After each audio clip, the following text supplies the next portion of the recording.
क्या आप mutual fund की स्कीम में निवेश करते हैं? अगर निवेश करते हैं तो मैं आपको बहुत काम की बात बताने जा रहा हूँ। आपको 31 मार्च यानी कि इस महीने की आखिरी तारीख तक अपने स्कीम में नॉमिनेशन कर देना होगा। अगर आपने नॉमिनेशन पहले से कर दिया है तो अच्छी बात है, नहीं किया है तो कर देना होगा। मैं हूँ राकेश रंजन, मनी कंट्रोल से। सबसे पहले मैं बता दूं कि एमपी ने म्यूचुअल फंड हाउसेज को कहा है कि वह अपने मौजूदा निवेशकों से नॉमिनेशन 31 मार्च तक जरूर करा ले। नॉमिनेशन के लिए दो तरह के ऑप्शन इन्वेस्टर्स को दिए गए हैं। पहला कि वह नॉमिनेशन करके ये बता दे कि उसमें किसको नॉमिनी बनाना चाहता है, और दूसरा कि यदि वह किसी वजह से नॉमिनेशन नहीं करना चाहता है तो उसे इसके लिए डिक्लेरेशन देना होगा। ये दोनों में से कोई भी एक काम आपको करना जरूरी है, और इसके लिए जो आखिरी तारीख है वह है 31 मार्च 2023। तो ये काम जो है आप जरूर कर दें। अगर आपने पहले से नॉमिनेशन कर रखा है तो फिर आपको परेशान होने की कोई ज़रूरत नहीं है।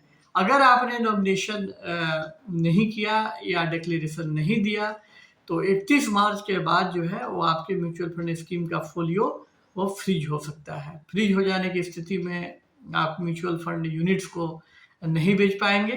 कई बार पैसे की ज़रूरत पड़ने पर म्यूचुअल फंड की यूनिट्स को बेचना ज़रूरी हो जाता है। तो अगर अचानक पैसे की ज़रूरत आ जाती है तो आप जो है कि इसका इस्तेमाल अपने यूनिट्स को नहीं बेच पाएंगे।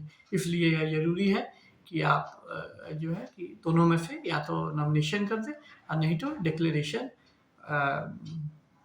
कर दें। दूसरी बात मैं आपको बताना चाहता हूं कि अगर कोई व्यक्ति प्रधानमंत्री वय वंदना योजना में निवेश करना चाहता है तो उसे यह काम 31 मार्च तक कर देना होगा। प्रधानमंत्री वय वंदना योजना जो है वह 31 मार्च के बाद बंद होने जा रही है।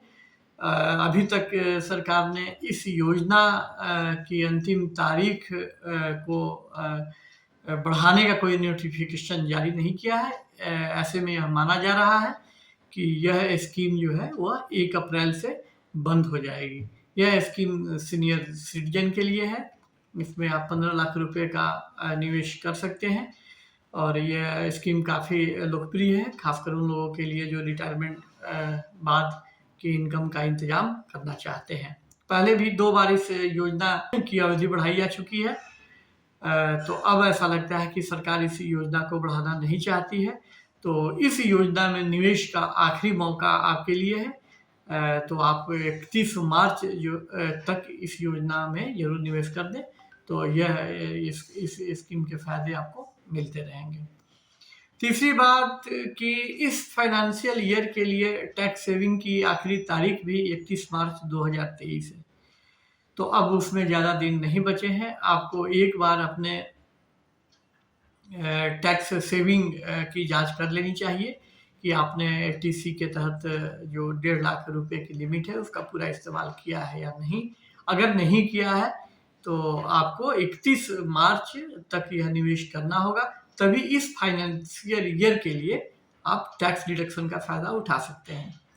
अगर आप ज़्यादा आपकी टैक्स लायबिलिटी बन रही है तो आप 80D सेक्शन 80D का भी फ़ायदा उठा सकते हैं। इसमें आप खुद अपने परिवार और अपने माता पिता के लिए मेडिक्लेम पॉलिसी खरीद सकते हैं, और उसके प्रीमियम पर आपको टैक्स छूट का दावा करना होगा। तो इसकी भी तारीख 31 मार्च 2023 है। तो एक बार आपके लिए ये अच्छा रहेगा कि आप अपनी टैक्स सेविंग को एक बार चेक कर लें, और अगर उसमें कोई गुंजाइश बची है तो 31 मार्च तक पर्याप्त निवेश जरूर कर दें। तो ये तीनों काम जो मैंने बताए हैं उसके लिए आखिरी तारीख जो है वह है 31 मार्च 2023। इस वीडियो को जो है कि आप लाइक कर दें। अगर अभी तक आपने हमारे चैनल को सब्सक्राइब नहीं किया है तो सब्सक्राइब कर दें, और तब तक के लिए नमस्कार। अगले वीडियो के साथ हम फिर किसी नए टॉपिक पर आपसे हम बात करेंगे।